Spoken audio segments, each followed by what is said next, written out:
I will start with Shannon on this one. Do you believe there's any truth to this? Hell no. And it's coming from an exec that doesn't win much because that's a loser's mentality. That's how fans think. Fans sometimes think, well, they lost the game. Well, they weren't playing hard. They might. So were they not playing hard against the Texans? What about Kansas City? You mean to tell me I put this work in and Coach Belichick is not going to give me his best effort forward? Okay. The coaches always demand their players give them their best effort in the meeting room, on the practice field, and come game time. And now a coach is going to hold back? That's disrespectful. And this is, I guarantee you, this exec is on a losing team and has not won much because that's a loser's mentality. Because here's the skill. I've always felt that if I play a team twice, if I lost, I have an advantage because I can have the guys' undivided attention because we lost. And I can show them exactly why we lost. First Super Bowl run, we beat Pittsburgh, we lost the first time to them. We beat Kansas City, we lost the first time to them. Because Mike could go back and point to everything that we did wrong and why we lost the game. So, of course, if they play again, they could possibly lose. The Patriots are well coached. They don't make a whole lot of mistakes.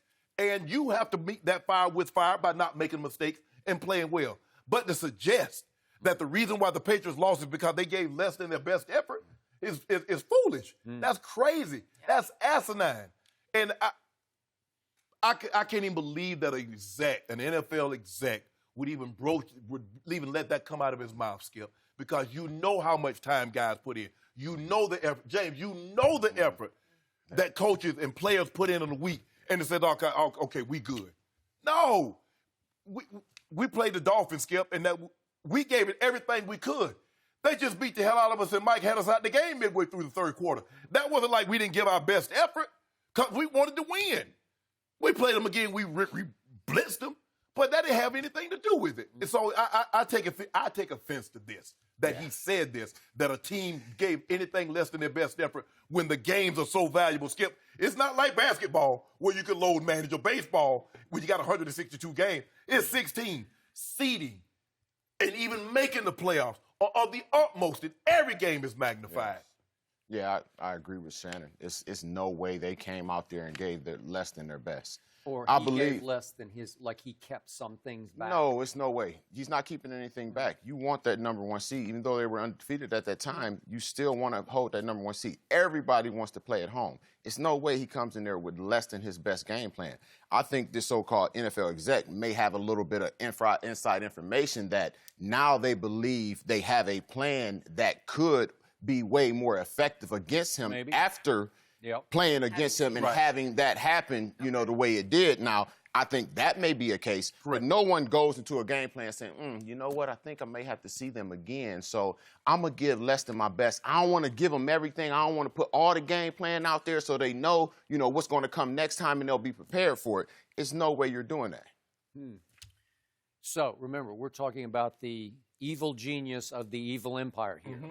So is he capable of saying, okay, this time I think I can beat him just playing man-to-man. Next time I'm going to play some zone so Lamar can't run wild on me. You know, like you could switch, you could flip the script on him, right? Well, yeah. Okay. So I think there might be a little truth to this, but it is counterintuitive that you're playing a team that you don't want to have to play in their place again. Thank you. Like in the end, you don't want to have to go back to Baltimore. Right. Of all the teams in the AFC, I would give the Patriots the best chance to win at Baltimore just because of Belichick and Brady in their capability of figuring it out. I think nobody can figure it out better than those two if you give them some time to let it sink in. And now they'll have like a month and a half to Skip, even with them going in there and like you said, they did man-to-man and we'll try zone next time. He thought that was his best plan right then. He's not coming in there saying, you know, my better plan would be zone, but I'm going to play man-to-man. I assume so. But will you give Belichick this? He could be seeing way down the road thinking, I don't know if we could win this game tonight, but if we have to come back here, we'll beat him a second time. But what happens, Skip? Possible. What happens if you got to face Kansas City before you get to Baltimore? Or you got to face the Houston Texans? Okay, well, it's probable that would be at Foxborough. So, again, we've seen them lose at Foxborough. So right now they can't score, so they're going to have a hard time. But they're going to have to figure it out on the fly. So if we look back at this game, what really happened, it wasn't quite as bad as the 37-20 seems, because remember, it was 17-13 at halftime, Right. not terrible, and 24-20 after 3 quarters. Then Lamar and company outscored them 13-0 in the 4th quarter, and 37-20 seems pretty bad, right? Oh, yeah. The worst stat of this game was Baltimore controlled the ball 37 minutes to Brady's 23 minutes. Right. Can't do it. Right. You're not going to beat them. If you let them literally run over you, Right.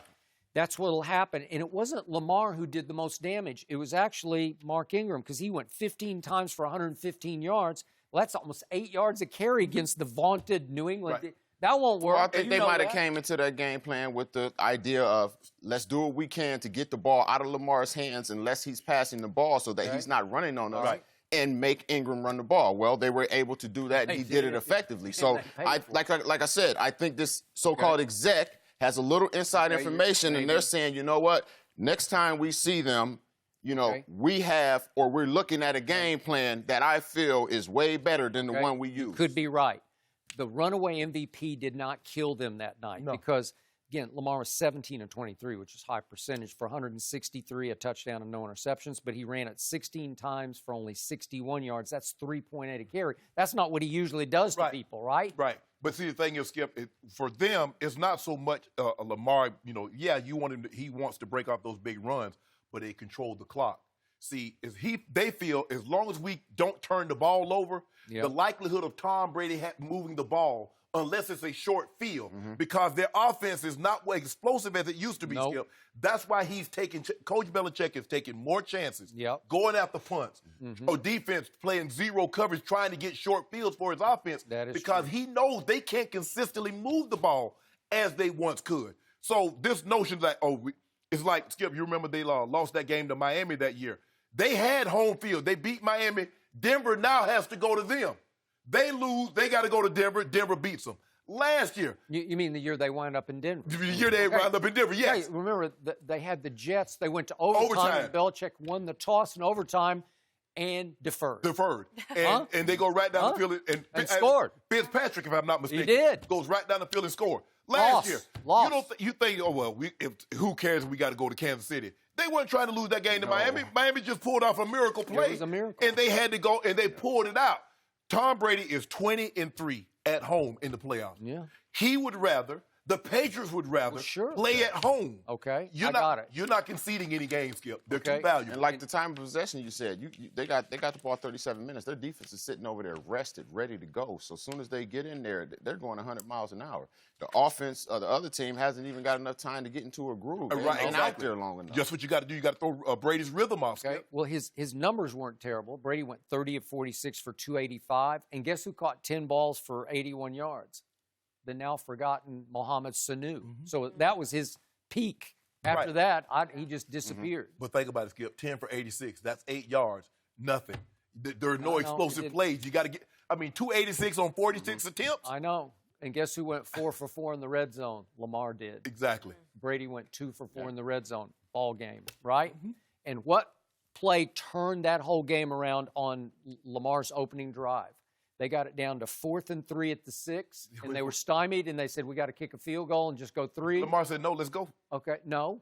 No, it was a penalty. They jumped offside. They jumped offside. Yeah. Bill Belichick's defense had a neutral zone violation on a field goal, and it's a touchdown. Yeah. Okay, they don't do that. And the thing that I will bet you next time they won't do that. And that's why they wouldn't hold back, because they did all that at home with no noise. You think they want to have to do that in Baltimore? That's a good point. Thank you for watching. You can subscribe here to get the latest from the show, and be sure to check out more of the best clips from Undisputed, or go watch a few other segments from our other shows on FS1.